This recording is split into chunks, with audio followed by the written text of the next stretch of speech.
नमः संस्कृताय मित्रों, मैं डॉक्टर तन्वी सिंह अपने चैनल इटर्नल एडोसेंस क्लासेस पर आप सभी का स्वागत करती हूं।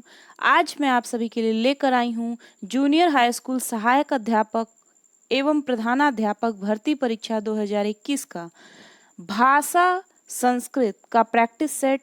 मैंने आपसे कहा था कि मैं जल्द ही प्रैक्टिस सेट लेकर आऊँगी, तो आज से हम प्रैक्टिस सेट स्टार्ट करेंगे और आज हमारा पहला प्रैक्टिस सेट आज हम करेंगे। और आप लोगों के लिए एक महत्वपूर्ण सूचना, आप हमारे चैनल में जाकर जूनियर हाई स्कूल सहायक अध्यापक प्रधानाध्यापक भर्ती परीक्षा 2021 का पाठ्यक्रम जाकर देख सकते हैं, क्योंकि बिना पाठ्यक्रम देखे आप अपनी तैयारी को अच्छा रूप नहीं दे सकते हैं। तो मेरी आप सभी से बहुत ही विनम्र निवेदन है कि आप जाकर पाठ्यक्रम जरूर देखें। हम प्रैक्टिस सेट तो कराएंगे ही, साथ ही साथ हम डिटेल क्लास भी ले रहे हैं। सामान्य अध्ययन के वीडियोस पड़े हुए हैं, एक दो दिन में हम संस्कृत के भी डिटेल वीडियो स्टार्ट करेंगे एक एक टॉपिक को लेकर। लेकिन हम प्रैक्टिस सेट भी करते चल रहे हैं, क्योंकि संस्कृत के बहुत सारे वीडियो हमारे चैनल पर पड़े हुए हैं, आप उनको भी देख सकते हैं और अपनी तैयारी को कर सकते हैं। तो चलिए आज से हम स्टार्ट करते हैं प्रैक्टिस सेट नंबर 1। तो अब हम संस्कृत के 100 प्रश्नों को देखेंगे।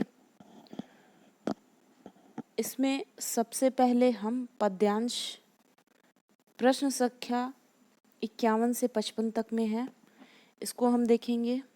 टोटल 100 प्रश्न है। पूरा जैसा आपका पाठ्यक्रम है उसी हिसाब से ये प्रश्न पत्र सेट है। तो चलिए स्टार्ट करते हैं। इसको देख लेते हैं। भवन्ति नम्रा स्तरवः फलोद्गमयी नवाम्बुभिर्दूरविलम्बिनो घना अनुद्धता सत्पुरुषाः समृद्धिभिः स्वभाव एवैष परोपकारिणाम्।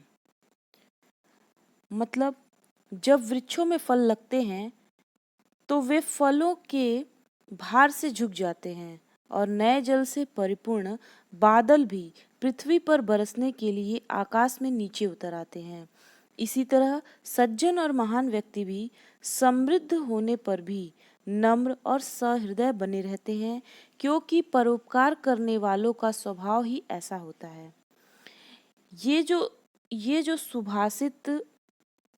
सुभाषित है, इसमें परोपकारी व्यक्तियों की तुलना फल देने वाले वृक्षों और वृष्टि करने वाले बादलों से की गई है, जो फलों और जल के भार से झुक जाते हैं। वैसे ही सज्जन व्यक्ति धनवान होने पर भी नम्र और सहृदय बने रहते हैं, क्योंकि परोपकार करने वालों का स्वभाव ही ऐसा होता है।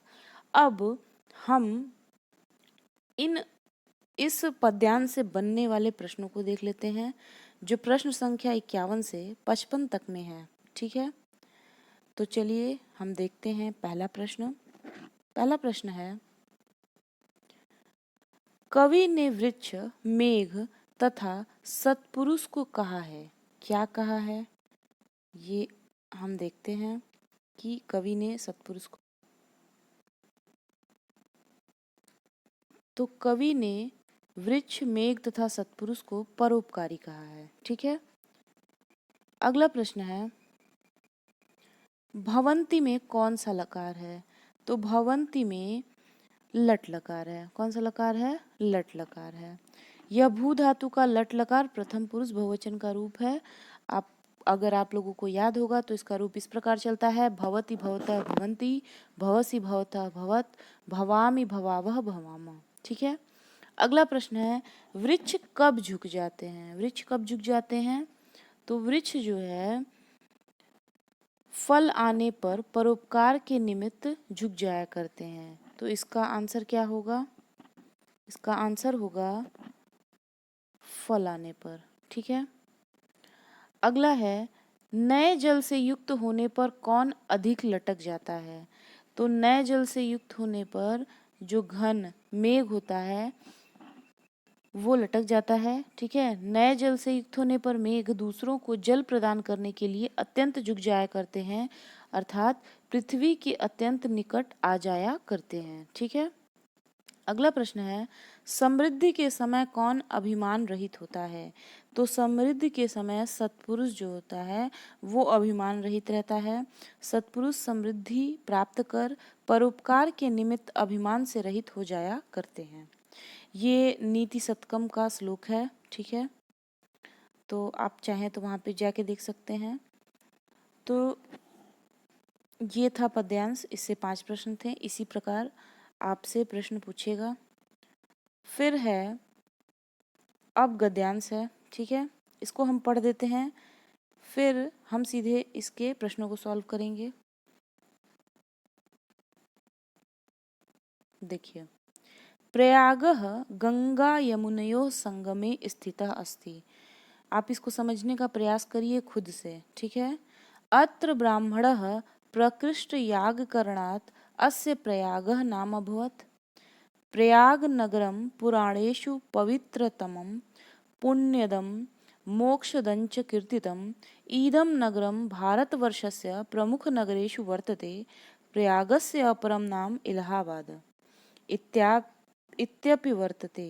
इदं कथ्यते यत् प्रयागस्य इलाहाबाद नाम अकबर नामा सम्राट् स्व इलाही धर्मानुसारेण कृतवान्। प्रयागे उत्तर प्रदेशस्य उच्च न्यायालयो अपि स्थितः अस्ति। प्रयागः उच्च शिक्षायाः प्रधानं केन्द्रम् अस्ति। इदं नगरं स्व ऐतिहासिक महत्वम् अपि अधिकरोति। इसका संस्कृत ही इतना इजी है, आपको इसका भावार्थ समझ में आ गया होगा। मैं ज़्यादा समय नहीं नष्ट करूँगी, मैं यहाँ पे श्लोक और अर्थ नहीं पढ़ाऊँगी। चूँकि पद्यांश था तो वो ज़्यादा नहीं लोगों को समझ में आता है, तो कोशिश करूँगी उसको बताऊँगी, लेकिन गद्यांश को आप खुद से समझने का प्रयास करिए। तो चलिए अब इस पर आधारित हम प्रश्न को सॉल्व करते हैं। कह रहा है कि गंगा यमुना का संगम है, ठीक है। प्रयागः, पहली लाइन देख लीजिए, प्रयागः गंगा यमुनयोः संगम स्थिते अस्ति, ठीक, स्थितः अस्ति, ठीक है। तो क्या होगा इसका आंसर? इसका आंसर होगा प्रयाग, ठीक है। प्रयाग या इलाहाबाद में गंगा यमुना का संगम है, ठीक है। इसका आंसर कानपुर तथा हरिद्वार और नासिक नहीं होगा, क्योंकि कानपुर हरिद्वार गंगा नदी के किनारे बसे हुए हैं तथा नासिक गोदावरी नदी के किनारे बसा हुआ शहर है, ठीक है। ये आपके सामान्य अध्ययन के लिए मैं बता रही हूँ। प्रयाग शब्द का अर्थ है, इसको अभी हम देखे थे कि प्रयाग शब्द का अर्थ है प्रकृष्ट याग, ठीक है। मैं एक बार दिखा देती हूँ आपको कैसे इसको सॉल्व करना है, ठीक है। अत्र ब्राह्मण प्रकृष्ट याग करणात् अस्य प्रयाग नाम अभवत्। तो यहाँ पे है प्रकृष्ट याग, ठीक है। आपको अगर दिख रहा होगा तो ये रहा, ठीक है। तो ऐसे ही आपको खोजना है, ये बहुत कठिन नहीं होंगे, ठीक है। तो क्या हो गया? प्रकृष्ट याग। हिंदू मान्यता के अनुसार ब्रह्मा ने सृष्टि कार्य पूर्ण होने के बाद यहाँ पर यज्ञ किया, जिसके कारण इसका नाम प्रयाग पड़ा। प्रयाग बराबर प्रकृष्ट याग, ठीक है। चलिए अगला प्रश्न देखते हैं। प्रयाग का दूसरा नाम क्या है? इसको हम लोग अभी देखे थे। तो प्रयाग का दूसरा नाम इलाहाबाद है।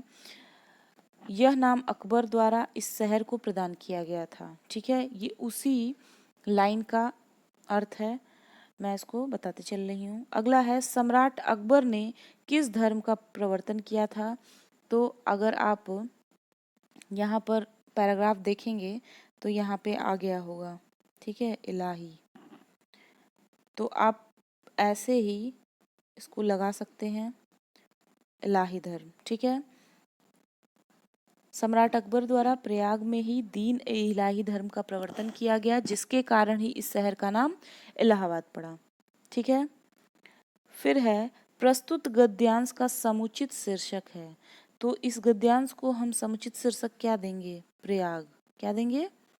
प्रयाग, ठीक। इस गद्यांश में प्रयाग की महिमा और विशेषता का वर्णन है, अतः इसका समुचित शीर्षक प्रयास है, ठीक है। अब अगला प्रश्न है, पर्यंत में उपसर्ग है। तो पर्यंत में कौन सा उपसर्ग है? परि उपसर्ग है। अव्यय या धातु से बने हुए विशेषण, संज्ञा आदि शब्दों के पूर्व जोड़े जाते हैं। उनको उपसर्ग कहते हैं। ठीक है, उपसर्ग अव्यय के अंतर्गत आता है। कुछ उपसर्ग हैं अति, अप, अधि, अनु, अपि, अभि, अव, परि, परा आदि।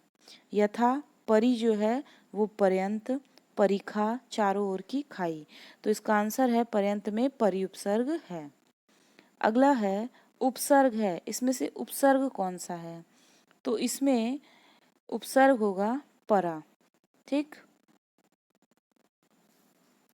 अब अगला प्रश्न देखते हैं। अप्यस्ति पद में प्रयुक्त उपसर्ग है। तो अप्यस्ति पद में प्रयुक्त उपसर्ग है अपि। ठीक है, इसको देखते चलिए, इसी टाइप के प्रश्न बनेंगे। ठीक है, फिर है अगला, तया नृपो अनुगम्यते में वाच्य है। तो इसमें कौन सा वाच्य है? इसमें कर्म वाच्य का उदाहरण है। ठीक है, तया नृपो अनुगम्यते कर्मवाच्य का उदाहरण है। कर्मवाच्य क्या होता है? सकर्मक धातुओं से ही कर्मवाच्य होता है। इसमें कर्म की प्रधानता होती है। कर्म के अनुसार ही क्रिया के लिंग, विभक्ति और वचन होते हैं। कर्मवाच्य के क्रम में कर्म में प्रथमा होती है, कर्ता में तृतीया, क्रिया कर्म के अनुसार होती है। ठीक है, तो अगला प्रश्न देख लेते हैं 65। गोधूम शब्द का अर्थ है। गोधूम शब्द का अर्थ क्या है? गेहूं। ठीक है, तो गोधूम का अर्थ है गेहूं। ठीक है, चावल को बोलेंगे, चावल को संस्कृत में बोलते हैं तंडुलम। फिर गदहा को बोलते हैं गर्दभ, गर्दभ। और गाय के दूध को बोलेंगे गोपयः। ठीक है, क्या बोलेंगे? गोपयः। ठीक है,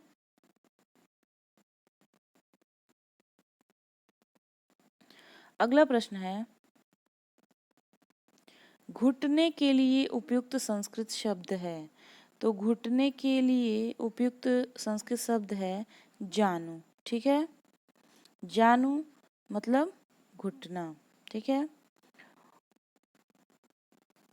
उसके बाद यहीं पे आप देख लीजिए, उरु जो है वो पुल्लिंग में है, इसका मतलब होता है जंघा। और जघन जो है वो स्त्रीलिंग में है, इसका मतलब होता है जंघा। हनु का मतलब होता है टुड्डी। ठीक है, कुंजर शब्द का अर्थ है, कुंजर शब्द का क्या अर्थ है?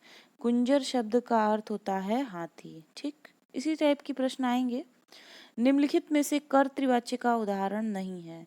तो इसमें से आपको छांटना है कि इसमें कर्तृवाच्य का उदाहरण कौन सा नहीं है। तो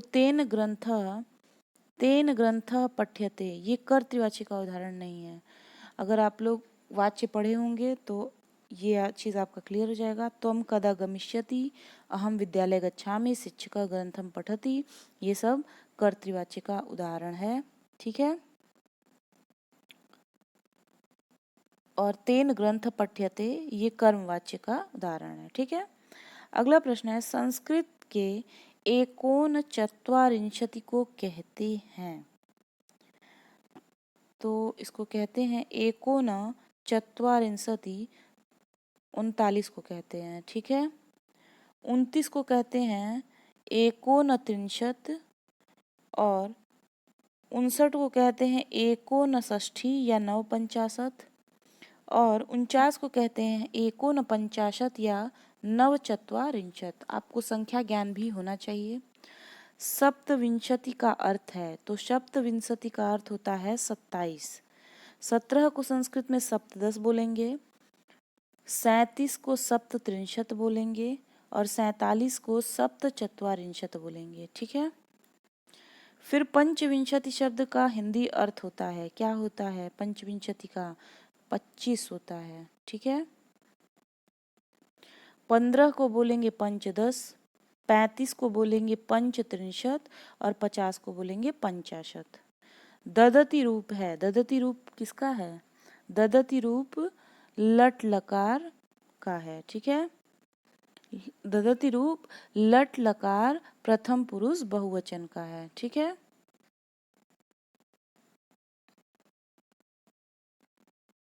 इसमें ऑप्शन एक भी सही नहीं है, इसको हम बना देते हैं इसमें कर लेते हैं लट लकार प्रथम पुरुष, ये सही है, बहुवचन। ठीक है, अगर आपको याद होगा तो इसका रूप ऐसे बनेगा, ददाति दत्तः ददति, ददासि दत्थः दत्थ, ददामि दद्वः दद्मः। ठीक है, फिर भू धातु का लोट लकार मध्यम पुरुष एक वचन का रूप है। तो इसका रूप आप देखिए क्या होगा, इसका रूप है भव। ठीक है, इसको मैं बता देती हूँ इसका रूप कैसे चलेगा लुट लकार का। भवतु भवताम भवन्तु, भव भवतम भवत, भवानी भवाव भवाम। ठीक है, इसके बाद अगला प्रश्न है, एकशत क्रियापद में प्रयुक्त लकार है। तो एकशत क्रियापद में प्रयुक्त लकार लंग लकार है। ठीक है, क्या है, लंग लकार। और ऐक्षत धातु का रूप इस प्रकार चलेगा, ईश इच्छा करना लंग लकार। ठीक है, ऐक्षत ऐक्षताम ऐक्षन, ऐक्षः ऐक्षतम ऐक्षत, ऐक्षम ऐक्षाव ऐक्षाम। ठीक है, फिर है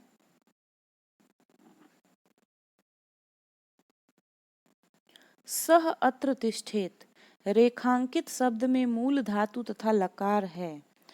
तो इसका आंसर होगा स्था धातु विधि लिंग लकार प्रथम पुरुष एक वचन। ठीक है,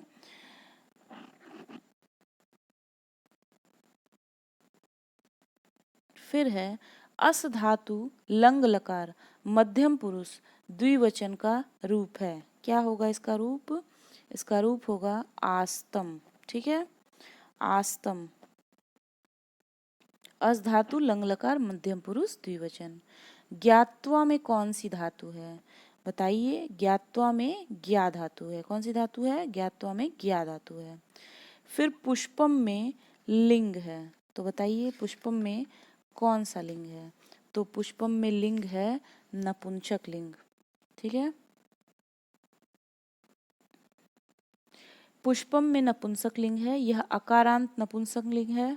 ठीक है, यहाँ पे मैं कुछ बता देती हूँ, मुख नयन लोह वन मांस रुधिर कार्मुक वीवर जल हल धन बल पुष्प शुल्भ पतन रण, ये शब्द तथा इनके अर्थ बताने वाले शब्द प्रायः नपुंसक लिंग में होते हैं। ठीक है, फिर दधना शब्द में प्रयुक्त विभक्ति है। दधना शब्द में प्रयुक्त विभक्ति है पंचमी और षष्ठी दोनों।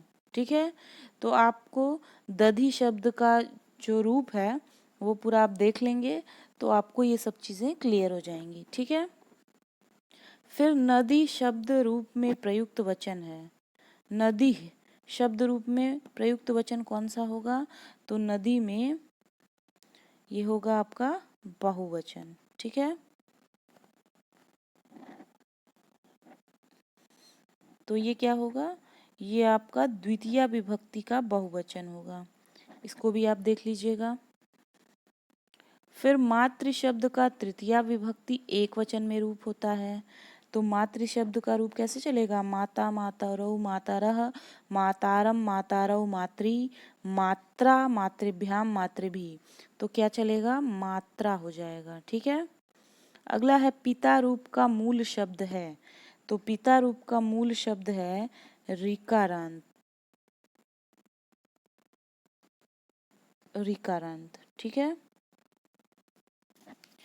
फिर है द्वि शब्द स्त्रीलिंग प्रथमा विभक्ति का रूप है। तो इसका कैसे चलता है स्त्रीलिंग में, द्वे द्वे द्वाभ्याम द्वाभ्याम द्वाभ्याम द्वयो द्वयो। तो द्वि शब्द स्त्रीलिंग प्रथमा विभक्ति का रूप है द्वे। ठीक है, आरु रुक्षु पद में उ प्रत्यय का विधान करने वाला सूत्र है। तो इसका आंसर होगा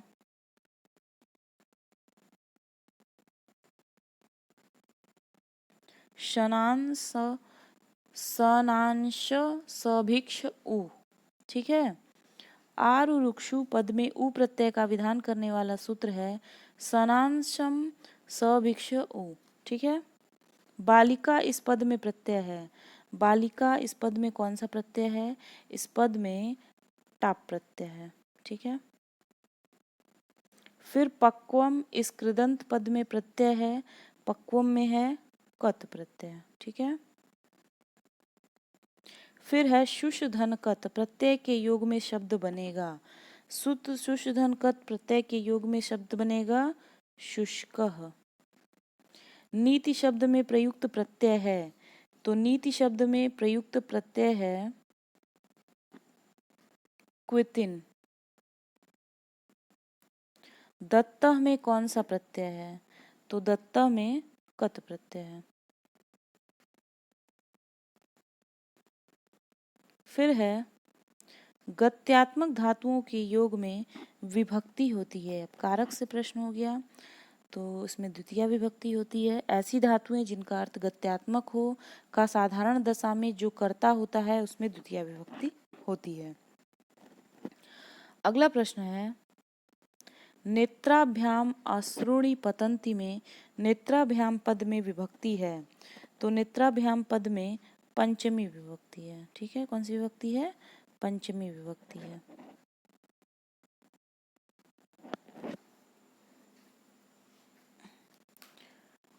इसको आप लोग कारक का जो सेगमेंट है उसको जाके मेरे चैनल में देख लीजिए, तो आपको क्लियर हो जाएगा। वहाँ पे कारक से सारे प्रश्न हैं। इसमें था ना नेत्राभ्याम अश्रुणि पतंती में, इसमें नेत्राभ्याम में पंचमी विभक्ति है। क्यों, ध्रुवम पाए अपादानम सूत्र से नेत्राभ्याम में पंचमी विभक्ति प्रयुक्त है। नेत्र से अश्रु गिरते हैं, यहाँ नेत्र से अश्रु का अलगाव होने के कारण नेत्र में पंचमी विभक्ति का प्रयोग किया जाता है। इसका उदाहरण और भी है, गंगा हिमालयात प्रभवती वृक्षात पत्रम पतति। ठीक है, अब अगला प्रश्न है स्वाहा शब्द योगे का विभक्ति प्रयुज्यते, तो इसमें कौन सी विभक्ति होगी, चतुर्थी। क्रुद्ध धातु के योग में विभक्ति होती है, तो क्रुद्ध धातु के योग में भी चतुर्थी विभक्ति, एक मिनट, चतुर्थी विभक्ति होती है। ठीक है, कौन से सूत्र से, क्रुद्ध द्रुहेर्ष्या सुयार्थानाम यम प्रतिकोपः सूत्र से क्रुद्ध द्रुह ईर्ष्य तथा असूय धातुओं के योग में तथा इन धातुओं के समान अर्थ रखने वाली धातुओं के योग में जिसके ऊपर क्रोध किया जाता है वह संप्रदान चतुर्थी विभक्ति होती है। ठीक है, अगला प्रश्न है भीत्रार्थानाम भय हेतु सूत्र का प्रयोग किया जाता है, तो इसका प्रयोग किया जाता है अपादान कारक पंचमी विभक्ति में। अपादान कारक में कौन सी विभक्ति होती है, तो अपादान कारक में पंचमी विभक्ति होती है। अभितः के योग में विभक्ति होती है, तो अभितः के योग में कौन सी विभक्ति होती है, अभितः परितः समया निक्सा हा प्रतियोगे द्वितीया। ठीक है, तो इसमें द्वितीय विभक्ति होती है। फिर है यूप दारू पद में समास है, ये बहुत इंपॉर्टेंट है, ये हर एग्जाम में पूछता है, तो इसको रट लीजिए, इसमें तत्पुरुष समास है। ठीक है, फिर है त्रिभुवनम में समास है, तो त्रिभुवनम में द्विगु समास है। चोर भयम में समास है, चोर भयम में कौन सा समास है, तो चोर भयम में पंचमी तत्पुरुष समास है। समुद्रम पद में समास है, समुद्रम पद में कौन सा समास है, समुद्रम पद में अव्ययी भाव समास है। विपुल धनः में प्रयुक्त समास है, इसमें बहुव्रीहि समास है। अव्ययी भाव समास का उदाहरण नहीं है, तो अव्ययी भाव समास का उदाहरण हरित्रातः नहीं है। अनुकूलम है, सुछत्रम है, प्रत्यग्नि है। ठीक है, हरित्रातः में तृतीय तत्पुरुष समास है। ठीक है, फिर है अध्ययन कुशलः में प्रयुक्त समास है, अध्ययन कुशलः में तत्पुरुष समास है। ठीक है, फिर है गुरूपदेशा शब्द में प्रयुक्त संधि है, तो इसमें संधि है दीर्घ संधि। ठीक है, दीर्घ संधि का सूत्र है अकः सवर्णे दीर्घः, तो इसको हम देखेंगे कैसे। गुरु धन उपदेश, तो उ और उ मिलके कौन सा उ हो गया, बड़ा उ हो गया, तो बन गया गुरुपदेश। मनोरथा में संधि है, तो मनोरथा में कौन सी संधि है, मनोरथा में विसर्ग संधि है। ठीक है,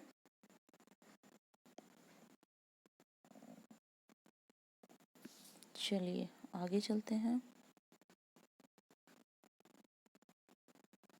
विसर्ग संधि का उदाहरण है। तो इसमें से विसर्ग संधि का उदाहरण हमें देखना है नमस्ते। ठीक है, नमस्ते जो है नमः धनते, ये विसर्ग संधि का उदाहरण है। लेकिन ये महौषधि, महाधन औषधि, ये स्वर संधि है। कौन सी संधि है? वृद्धि स्वर संधि है। फिर तल्लयः, ये तत् धन लयः, ये व्यंजन संधि है। ठीक है,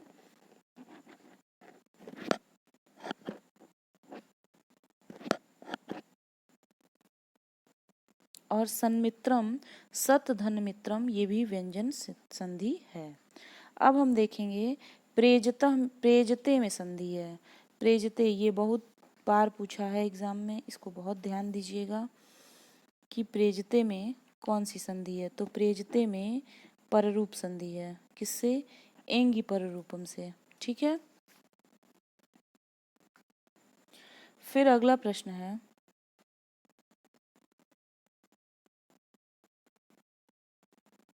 शरणाम पद में संधि है, तो इसमें इष्टित्व संधि है।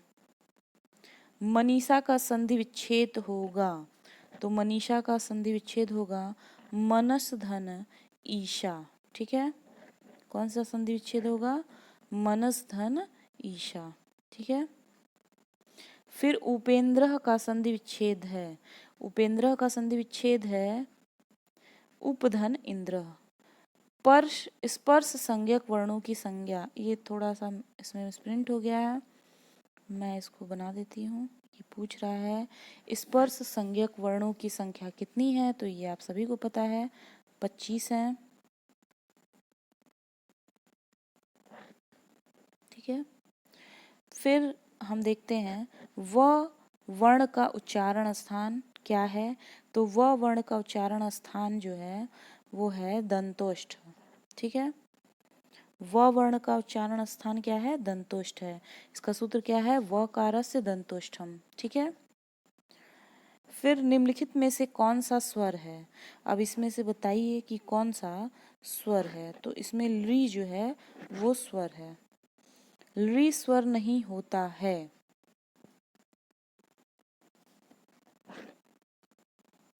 दीर्घ नहीं होता है। ठीक है, प्लुत होता है, ह्रस्व तथा प्लुत होता है और ह्रस्व होता है।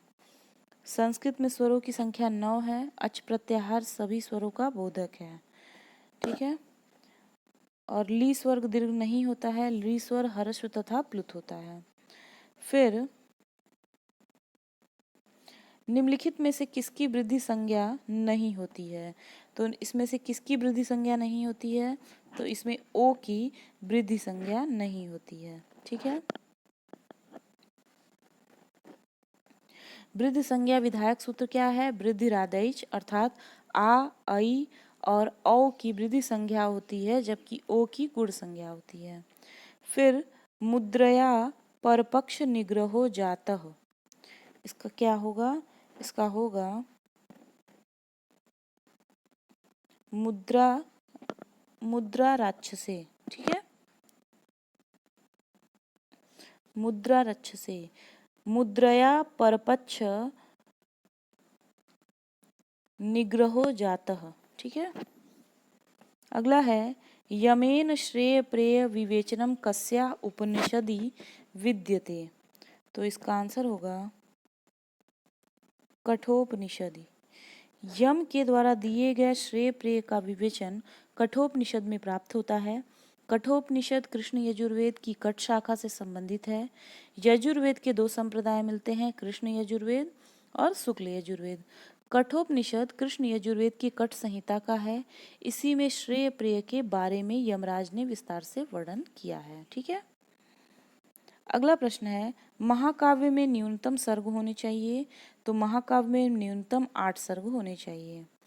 सर्ग बंधो, इसका आंसर होगा महाकाव्यम। कंसस्य अराति, कंसस्य अराति, तो इसका आंसर होगा कृष्ण। कंसस्य अराति कृष्ण, कंस के शत्रु कृष्ण हैं। ठीक है, अगला प्रश्न है, एषु किम पर्व महाभारते नास्ति। तो सभा पर्व, वन पर्व, भीम पर्व, शल्य पर्व। तो इसमें भीम पर्व नहीं होगा, इसमें भीष्म पर्व होता है। ठीक है, यहाँ पे मैं बता देती हूँ कि महाभारत 18 पर्वों में विभक्त है। इसके रचयिता महर्षि कृष्ण द्वैपायन वेद व्यास माने जाते हैं। ठीक है, आगे देख लेते हैं। एषु किम महापुराणम अस्ति। इसमें कौन सा महापुराण है। ठीक है, तो इसमें कुर्म पुराण जो है वो महापुराण के अंतर्गत आता है। पुराणों की संख्या 18 तथा उप पुराण भी 18 माने गए हैं। ठीक है, फिर है करुण रस का स्थायी भाव क्या है। तो करुण रस का स्थायी भाव शोक है। यहाँ पे मैं थोड़ा सा बता देती हूँ करुण रस के बारे में। करुण रस का स्थायी भाव शोक है। वीर रस का स्थायी भाव उत्साह, रौद्र रस का क्रोध तथा भयानक रस का अस्थायी भाव भय है। रौद्र रस का रंग लाल होता है, वीर का रंग सुनहरा पीला, भयानक का रंग काला होता है और करुण के लिए कोरा वस्त्र का प्रयोग किया जाता है, यानी कपोत वर्ण होता है। फिर है निम्न में से कौन सा ग्रंथ महाभारत पर आश्रित नहीं है। तो महाभारत पर आश्रित स्वप्नवासवदत्तम महाभारत पर आश्रित नहीं है। ठीक है, और ये वेड़ी संहार, न्यासधीय चरितम, शिशुपाल वधम ये सब है। रामायण तिलकम इति नाम्न्या टीकाया प्रणेता अस्ति। तो इसके टीका के प्रणेता हैं राम वर्मा। अधोलिखित काव्येषु राजनीति कूटनीति विषयक काव्यम अस्ति। तो कौन सा है, मुद्रा राक्षसम। अगला प्रश्न है, संस्कृत सुभाषितानां प्रसिद्धो ग्रंथो अस्ति। तो इसका आंसर होगा सुभाषित रत्न भंडागारम। ठीक है, सुभाषित रत्न भंडागारम प्रसिद्धो ग्रंथो अस्ति। सुभाषित रत्न भंडागार सबसे बड़ा तथा प्रसिद्ध ग्रंथ है। इसमें 10,000 से अधिक पद हैं। ठीक है, कठोपनिषद संबद्धा अस्ति। कठोपनिषद जो है वो यजुर्वेद से संबद्ध है। सत्यमेव मर्त्यः पच्यते इति वचनम वर्तते। तो ये है कठोपनिषद का। कठोपनिषदि नचिकेतसाम याचितो द्वितीयो वरः आसीत। तो इसका आंसर होगा स्वर्ग साधन भूतागा अग्नि विद्यायाम ज्ञानम विश्वजीत नामक यज्ञ भवति। तो इसका आंसर होगा सर्वस्व दानम। ठीक है, मैं इसके बारे में थोड़ा सा बता देती हूँ आप लोगों को कि विश्वजीत नामक यज्ञ सर्वस्व दानम भवति, अर्थात विश्वजीत नामक यज्ञ में यजमान द्वारा सर्वस्व दान का वर्णन कठोपनिषद में प्राप्त होता है। ठीक है, फिर समत्वस्य शब्दार्थ एवास्ति। तो इसका अर्थ होगा समदर्शनम। फिर है स्थित प्रज्ञ से लक्षणम वर्णितम अस्ति। स्थित प्रज्ञ का लक्षण श्रीमद् भागवत गीता में बताया गया है। तो इसका आंसर होगा सी, श्रीमद् भागवत गीतायाम। एव मुक्त्वा हृषिकेशो गुडाकेश इत्यत्र गुडाकेश शब्दार्थास्य शब्द का अर्थ क्या होगा गुडाकेश का। तो गुडाकेश का अर्थ होगा इंद्रियेशः। ठीक है, प्रश्न के अनुसार गुडाकेश का अर्थ इंद्रियेश है। गुडाकेश अर्जुन को कहा गया है। गुडाकेश का शाब्दिक अर्थ है निद्रा को जीतने वाला। ठीक है, न जाये म्रियते वा कदाचिदि इति कथनाम कस्य कृते वर्तते। तो ये है आत्मनः कृते। ठीक है, ये श्लोक ऐसे है, न जायते म्रियते वा कदाचिदि नायं भूत्वा भविता वा न भूयः अजो नित्यम शाश्वतो अयम पुराणो न हन्यते हन्यमाने शरीरे। इस श्लोक में आत्मा के विषम में वर्णन किया गया है। ठीक है, अगला प्रश्न देख लेते हैं, वैराग्य शतक किस प्रकार की रचना है? तो बताइए वैराग्य शतक किस प्रकार की रचना है? तो वैराग्य शतक जो है वो खंड काव्य है। ठीक है, भर्तृहरि के 3 शतकों में से ये एक है। नीति शतक, श्रृंगार शतक, वैराग्य शतक, इनको शतक त्रय भी कहा जाता है। रत्नावल्याम द्वितीयांकस्य नाम, रत्नावली के द्वितीय अंक का नाम क्या है? तो रत्नावली के द्वितीय अंक का नाम है कदली गृहम। रत्नावली हर्ष की प्रसिद्ध नाटिका है। इसके द्वितीय अंक का नाम कदलीगिरी है एवं प्रथम अंक का नाम मदन महोत्सव, तृतीय अंक का नाम संकेत और चतुर्थ अंक का नाम ऐन्द्रजालिक है। भास द्वारा लिखित उपलब्ध नाटकों की संख्या है 13। ठीक है, तो भास द्वारा लिखित उपलब्ध नाटकों की संख्या 13 है। कौन कौन सा? प्रतिमा नाटक, अभिषेक नाटक, पंचरात्रम, मध्यमव्यायोग, दूत घटोत्कच, कर्णभारम, दूतवाक्यम, उरुभंग, बालचरितम, दरिद्र चारुदत्तम, अविमारक, प्रतिज्ञा योगंधरायण और स्वप्नवास वदत्तम। अगला प्रश्न है, वसंतक किस नाटक से संबंधित है? तो वसंतक जो है स्वप्नवास वदत्तम से संबंधित है। अगला है, विक्रमोर्वशीयम का विदूषक है, तो इसका विदूषक है माणवक। ठीक है, विक्रमोर्वशीयम का विदूषक जो है वो माणवक है। विक्रमोर्वशीयम महाकवि कालिदास की रचना है। नाटक का विदूषक माणवक है। इसमें राजा पुरुरवा, विक्रम और उर्वशी नामक अप्सरा की प्रणय कथा का वर्णन है। रघुवंशम है, रघुवंशम क्या है? रघुवंशम जो है वो महाकाव्य है। रघुवंश एक महाकाव्य है। यह कालिदास की अमर कृति है जो 19 सर्गों में विभक्त है। इसमें मनु से लेकर अग्निवर्ण तक सूर्यवंश के 31 राजाओं का वर्णन है। अगला है, कुमार संभव महाकाव्य कह नायकः, तो भगवान शंकर इसका आंसर है। कुमार संभव महाकाव्य भगवान शंकर नायकः।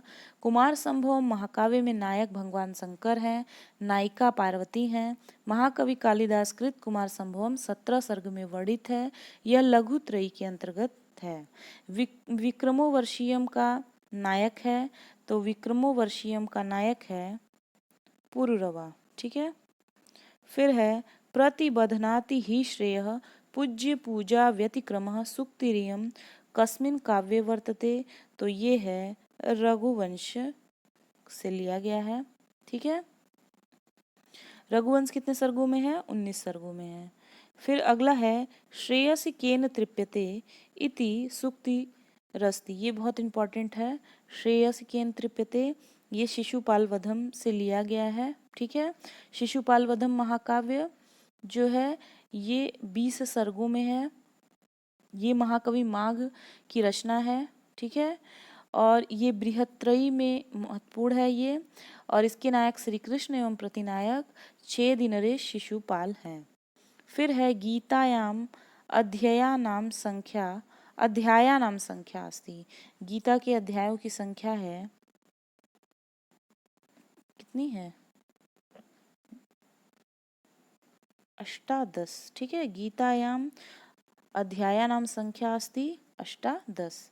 ठीक है, इस इन 18 अध्याय का नाम आपको याद होना चाहिए। ठीक है, फिर है, श्रीमद् भगवद गीताया द्वितीय अध्यायस्य नाम अस्ति, तो अब द्वितीय अध्याय का नाम पूछ दिया, तो इसका नाम है कर्मयोग। एक बार मैं ऐसे पढ़ देती हूँ। पहला है अर्जुन विषाद योग, दूसरा है सांख्य योग, तीसरा है कर्म योग, चौथा है ज्ञान कर्म संन्यास योग, पांचवा है कर्म संन्यास योग, छठवां है आत्म संयम योग, फिर है ज्ञान विज्ञान योग, फिर है अक्षर ब्रह्म योग, फिर है राज विद्या राजगुह्य योग, विभूति योग, विश्व रूप दर्शन योग, भक्ति योग, क्षेत्र क्षेत्रज्ञ विभाग योग, गुणत्रय विभाग योग, पुरुषोत्तम योग, दैवासुर संपत्ति विभाग योग, श्रद्धात्रय विभाग योग, और लास्ट है मोक्ष संन्यास योग। ठीक है, अगला है, भीष्मस्य सरसय्या वर्णनम लभ्यते, तो इसका आंसर होगा महाभारते। फिर है, प्रत्यय के आदि में स्थित च वर्ग और ट वर्ग की संज्ञा करने वाला सूत्र है, तो इसका सूत्र है चूटू। ठीक है,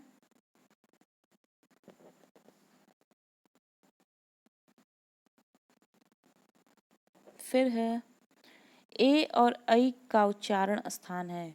ऐ और ए और ऐ का उच्चारण स्थान है कंठ तालु। ठीक है, तो मित्रों आज हमारा यहाँ पे 100 प्रश्नों का प्रैक्टिस सेट यहीं पर समाप्त होता है। हमने सामान्य अध्ययन का भी 50 प्रश्नों का प्रैक्टिस सेट 1 डाल दिया है अपने चैनल पर। आप हमारे चैनल में जाकर सबसे पहले इसका सिलेबस देख लीजिए और सामान्य अध्ययन का प्रैक्टिस सेट देख लीजिए और इसको शुरू से अंत तक आप देखिएगा। और भी वीडियोस मैं जल्दी ही लेकर आऊँगी और मैं इसके डिटेल वीडियो भी लेकर आऊँगी। आप हमारे चैनल के साथ बने रहिए, ऐसे ही प्रैक्टिस सेट को सॉल्व करते रहिए और अपनी तैयारी को और भी आसान बनाइए। हमारे चैनल का पूरा सहयोग आप सभी के साथ है, तो आप हमारे चैनल के साथ बने रहिए। हमारे चैनल को ज़्यादा से ज़्यादा लाइक करिए, शेयर करिए, सब्सक्राइब करिए। आपको ये वीडियो कैसा लगा इसको भी कमेंट बॉक्स में ज़रूर लिखिए और अगर आपको कोई भी दिक्कत है उसको भी आप कमेंट बॉक्स में लिख सकते हैं। तो आज के लिए इतना ही। नमः संस्कृताय। धन्यवाद।